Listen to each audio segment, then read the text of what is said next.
Press your fingertip into your navel. Feel the small depression, the slightly different texture of the skin there, cooler than the surrounding abdomen.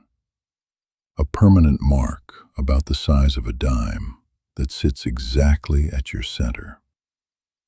This is scar tissue, not from an accident or a surgery you chose, from the first surgery you ever underwent, one performed on you within seconds of your birth, before you took your second breath. Someone cut you. They had to. You were still attached. The umbilical cord isn't just a tube that happened to connect you to your mother. It was you. Your blood vessels extended through it, continuous with hers. Your circulatory system didn't end at your skin. It looped through another body entirely. You were not near your mother or even with her. You were part of her, one organism with two hearts. And then, in one motion, you were severed. The belly button is the healed-over wound where you were physically cut free.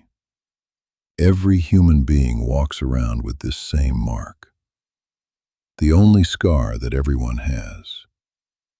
The first thing that ever happened to you was being separated from the only body you'd ever known, and you carry the evidence forever. But here's what nobody mentions. Being separate wasn't your natural state. It was the intervention. Consider what that means. You spent 9 months as part of another circulatory system. Your heart pumped blood that flowed out of your body, through a cord of tissue, into your mother's placenta, where it mixed with her blood supply, collected oxygen and nutrients, and flowed back into you. Your body ended where the cord began, but your cardiovascular system didn't. You were a continuation. This isn't metaphor.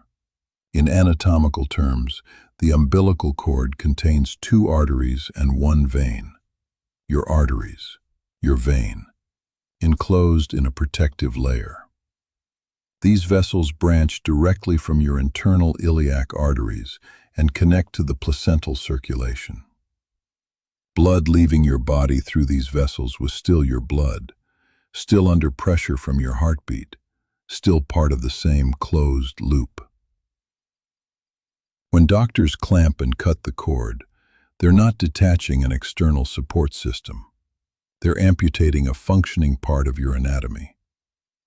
The cut itself happens fast.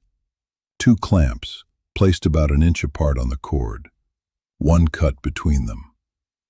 The baby's section of cord, still attached to the navel, is now a closed stump.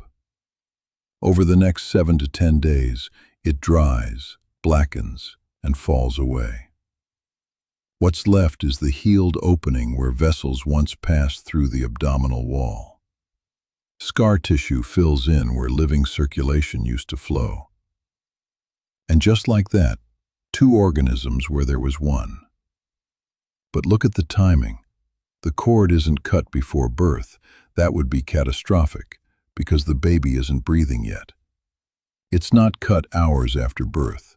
That would be absurd, dragging an organ that's already served its purpose. It's cut in the first minute, sometimes in the first seconds. The moment respiration begins, the moment the baby's lungs inflate and take over the job the placenta was doing, the cord becomes obsolete, redundant, so it's removed. Which raises a strange question. If the cutting happens the instant you can survive without it, was being separate really the design? Or was it an emergency fallback, a way to survive if the connection was lost? Look at it from the body's perspective. Your cardiovascular system spent 9 months routed through another organism. That was the configuration.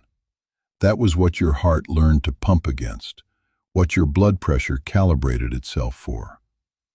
And then, with no warning your body could perceive, the root was gone. The vessels that went somewhere now go nowhere. The system that was open is now closed. The medical term for the leftover tissue is the umbilical stump. Stump, the word you use for what's left after you cut something off. An arm that ends too soon. A tree that used to be taller. The navel isn't a feature your body grew. It's what remains when a feature is removed. Now widen the frame. Every human being who has ever lived has this scar. Not most people. Not people from a certain region or era. Everyone. It's the single most universal mark on the human body. More universal than fingerprints, because even identical twins have different fingerprints. But the navel? The same. A small circle of scar tissue marking the same event, the moment we were made separate. And yet we treat separation as the default state of being human. We talk about connection as something we build, something we form, something we lose. But your body tells a different story. Your body says that connection was first, that you began as continuous. That separation required an act of violence, minor, necessary, medical violence, but violence nonetheless. A cutting. You can't remember it. That's the unsettling part. This happened to you. You were there. You felt the change in pressure, the sudden shift as your blood no longer flowed through that route. Your nervous system registered it, but the memory isn't there. The brain you have now didn't exist in its current form yet. The neurons that would eventually store memories were still forming. So you carry the scar from an experience that shaped everything about your existence, but the experience itself is gone. What does it do to you, to begin with a severing? Psychologists have noticed something about how humans bond. We're obsessed with connection. We build elaborate social structures, create language, form attachments, seek intimacy. We feel profound distress when isolated.